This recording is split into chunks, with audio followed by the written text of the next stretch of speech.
Welcome to Live with Steve Lobel. How you doing, bro? My little bro, Joe Moses. You already know. How you doing, man? Nah, man, working. And before we said, rest in peace, Big Pun. You already know, man. One of the legends, one of the great, man. I listened to his music when I was a kid. Still listen to his music to this day.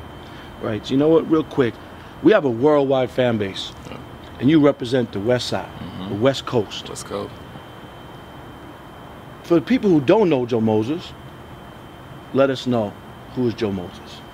Man, they call me Joe Moses. I got the nickname Joe Moses. My real name is Joe. I got the nickname Moses in the penitentiary. One of my partners like, man, you gonna be a great man. You gotta be like Moses, man. He part the sea. You gotta part the industry from real to fake, cause you real. So you're like, man, that's a powerful name. Your name, you should name yourself Joe Moses.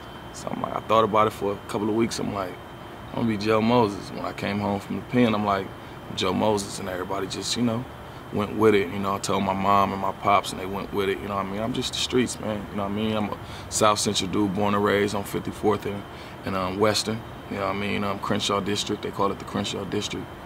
You know, grew up on the rap scene and just, you know, paved the way for a lot of young dudes that's doing it right now.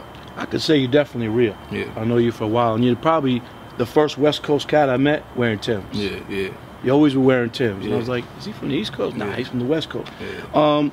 For your fans, or for the viewers, how long did you do in the pen, and what did you go to jail for? I did 3 years, 8 months. I fought a fair case. I beat that. I went to jail for 12 residential burglaries, witness intimidation, and conspiracy.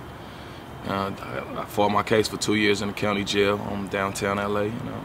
Went to the pen, only did 18 months. That was cupcakes. That wasn't nothing. Right. County jail's way tough. We don't recommend we don't pen or prison to anybody, but it made me smarter, because if I didn't go to jail at that time, I'd probably be in jail right now for a lot of time.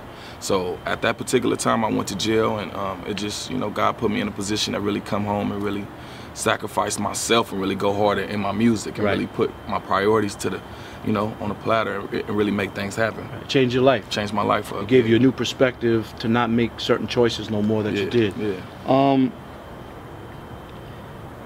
West Coast. I know you for a while. Yeah. You know, and I was part of helping Nipsey hustle. Yeah. Ty Dolla, YG and stuff, and just sitting back and watching you, I felt like, correct me if I'm wrong, Ty Dolla was a big part of helping you, right? Yeah. And, you know, what does that mean to you? Ty Dolla is because, you know, not to cut you off, a lot of people don't always want to open a door for somebody or help somebody, but he did. Yeah. Ty Dolla is a day one friend. We always had the relationship where it's like when I had Ratchets, you know, Ty was just on the way up, and I had one of the biggest songs, so I'm like, you know what, bro? Let's do a mixtape. We done a mixtape. Whoop. Came out. He got one of his big songs, which was Paranoid. He threw me on that. Before that, me and Ty was friends. Before industry-wise, you know what I'm saying? We've been friends for a long time, and my brother Chicasso was passed away. Him and Ty, they used to do beats together. So I should, you know, this was 2004, 2003, before I went to jail. I should just watch them make beats and just really just be on the scene with a gun and really making sure everything was all right for them. Right. I didn't really take rap serious until I really came home, and Ty like, you got to take it serious now. You know what I mean? And he really put me in positions, like different places, took me on tour. Different things. I'm always gonna be a friend. We argue and bitter, fight every day, but that's my friend. You know what I mean? It's probably one of the only industry friends I got besides Waka Flocka. You know what I mean? And DJ Mustard and YG. I don't have too many industry friends like that. Yeah, you know, Waka's my little nephew too. That's my man Bimmy. Top favorite rappers? 3 rappers, dead or alive? I'm gonna give you 5. Okay. I'm gonna give you 5. You got. You my man, so I ain't gonna, you know. I got 5. I got 5, man. I got Pac, Biggie, Jay-Z, Corrupt, Juvenile. Nice. Wow, I'm glad you did say 5. I would never expect you to say Juvie. Yeah, Juvie. And Corrupt, I wouldn't expect you to say it. What? Corrupt. But I love Corrupt. That's my little nephew, but I like that. Top 3 producers of all time. Dr. Dre, Timbaland. Right now, I'm gonna say DJ Mustard. Right. I might have to go with my little brother. You've worked with a lot of people. Yeah. If there's somebody you could work with tomorrow, who would it be?